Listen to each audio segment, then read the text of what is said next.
Oh boy, we gotta talk about the Ash Blossom and Joyous Spring debate. If you lived on the internet in the last couple of days, you've probably noticed a big argument going around with Ash Blossom and Joyous Spring, and how, one side of the argument is Ash needs to, get restricted. The other half of the argument is talking about, Ash is a necessary evil within the game, and, we kind of have to rely on Ash to be in existence within the game. Okay, so I'm gonna sit here and I'm gonna tell you both things. I can straight tell you I understand why the OCG ended up putting this thing to, some sort of restricted status to 2. If you're an OCG player, it's pretty frustrating being a casual player and your combo gets womboed. Alright, I get it, but that's OCG marketing. Alright, you want your casual player base to feel like they're actually playing the game. If said casual player base doesn't actually get to play the game, then you guessed it, they're not going to get the chance to actually enjoy the flow of things. So that's another topic. So when it comes to the TCG here, one of the biggest arguments to all of this has just been the current state of the Mulcharmies. The Mulcharmies have been a big existential crisis for a lot of players, and I don't know why the Charmies are really upsetting people. I understand that, you go second, your opponent starts combo, they Charmy you, and you just kind of feel garbage about it, because it's like, well, either I have to play into this, or I have to make a subpar board or give my opponent a couple cards. Welcome to counterbalancing. It's like, it also feels really bad. It's like, if I go second, you go first, you start a combo, I'm Mulcharmy you, you Ash me. Now I feel like dog shit because I just, got my potential draw power got interrupted. But, the trade-off is I just ate a hand trap from you. I don't have to worry about seeing that interaction coming down for, the rest of the game, which means whatever board you make, I can navigate a little bit easier under. So, I mean, there is a counter argument for, a Mulcharmy trading on an Ash to make things a little bit better. But the other thing is, I think the Mulcharmies are a good counter force in themselves. One, because the sheer amount of people that draw a Charmy for their 6th card, it's the same argument we had with Nibiru and Droll. Both of these cards were incredibly powerful choices. But, I swear, the amount of times that I would just go, oh, okay, draw for turn, and just oh boy, here's Droll, here's Nib, here's a Mulcharmy. It feels like it happens astronomically more than it actually needs to. So there is, you can say that about any counter card in today's meta. You can even say the same thing about Ash Blossom. But the argument now becomes, okay, so if we acknowledge that Ash Blossom is an inconvenience, not, on the scale that it should be, I guess it's also something else we should talk about. Ash Blossom is a card that only stops one action. One. Alright, you only get one Spider-Man. The fact that, stopping one action can be so detrimental to certain combos is not surprising, but when you've got cards, and, when you look at the Mulcharmies, you look at Droll and Lockbird, for example, these are cards that systematically, in theory, do way more than a single Ash Blossom and Joyous Spring does. So then should the argument transfer from, should we be worried about, limiting and, stopping Ash from doing its thing? Or should we be heading on over here and dealing with these cards that are creating these lingering effects? Because last I checked, Yu-Gi-Oh! Players were having a heyday complaining about lingering effects. Look at Dimensional Barrier, for example. A card that jams you out from, being able to play the game for the whole turn. Look at Very Fun Dragon, or VFD. Certain cards that create lingering effects are typically, and we're going to use bunny ears here, typically considered not so fun. But when you look at a scenario like the Mulcharmies, which you can still navigate a board under, it's just which Mulcharmy did you open, how many cards do I need to give you. There's no omni negates and things in existence in the current format, minus the Berserkion Magna Warrior fusion, and maybe like, actually I think that's it.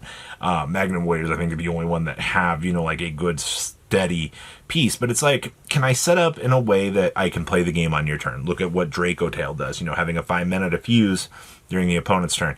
Look at a Blazing Cartesia with Albaz to be able just to set up and do what I want to on your turn. Decks have the ability to trade in, an explosive field for the opportunity to navigate underneath the Mulcharmies. And even with Droll and Lockbird's consistency hit across the board, looking at, going from 3 to 2, that was actually a pretty good balancing act. From what I have seen, I have not seen a lot of complaints about the limitations of Droll and Lockbird in the existing space. I think that's also got to do with kind of how the format has shifted a little bit. When you see a meta shift in another direction, Droll kind of did get pushed to the side deck for a few people. So the argument shifts to, like I said, the lingering condition effects versus a card that fixes one action. But I don't think that that's necessarily the point of the argument here. The original argument is you want to discuss why Ash Blossom is a broken card. Well, being able to functionally stop a key setup from the opponent is actually where Ash Blossom and Joyous Spring ends up being probably one of the most powerful cards in this aspect. If you notice, Droll and Lockbird functionally stops you from searching, but it doesn't stop the first initial search from going. There's a lot of scenarios where your first search just kind of sets you up for your whole initial turn, and then everything else you get beyond that was just kind of like free icing on top of the cake. You're like, okay, but this is a straight denial of functionality versus you've already resolved your first function.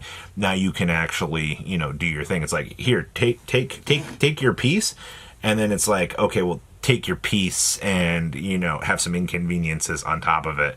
Or you can just go, no, don't even worry about it, versus enjoy it with, the navigation of having to play around it.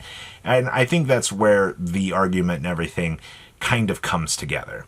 I think, to say the least, there is some ingenuity and reasoning for Ash to go, just on the straight denial things. But right now, we're not the OCG. We're not in a situation where, like, everybody's disappointed. It's just people took a look at the OCG and said, would the game be better if we started to, limit some of these hand traps? I could kind of see the argument for this. Because one big thing you got to think about in this game is, like, look at the average deck. How many hand traps are we sifting through in some of these formats? We've had some formats where it's 20 plus. We've had others where it's, down to like 15. You've got navigatable numbers in there going through, and you've got arguments for needing to shift around the hand trap pool for, different numbers. But there's also the argument, if they actually go after Ash, that just means that they can design another hand trap like Ash, slap Ash to 1, and then force you to go buy Ash Blossom 2. That's just Konami marketing in a nutshell, right? Yeah, just take care of one problem, print the next, wash your hands with it, and go, hey, congratulations, we've accomplished what we set out to do. I don't think at this current point Ash needs to be limited. Do I think that Konami is watching the card? Yes. Especially with the recent actions in the OCG limiting it. I wholeheartedly assure you that they are testing the fundamentals of wanting to do this. But also remember, the TCG has 2 branded fusions while the OCG has 1. So, we have more.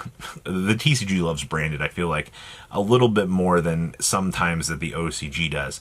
So you can, kind of see where we're going. So I don't know if this was much of the debate that you wanted it to be. I can understand both sides of the argument, but there are more problem cards that should probably be addressed over Ash, but straight deniability of functionality of the game is a very frustrating thing, and I think players do need to consider that when, they're looking at this, whole thing. But please, leave a comment down below, tell me what you guys think, and I will see your beautiful faces back. You learn day, and you guys stay safe out there, right? Peace. Patrons, thank you.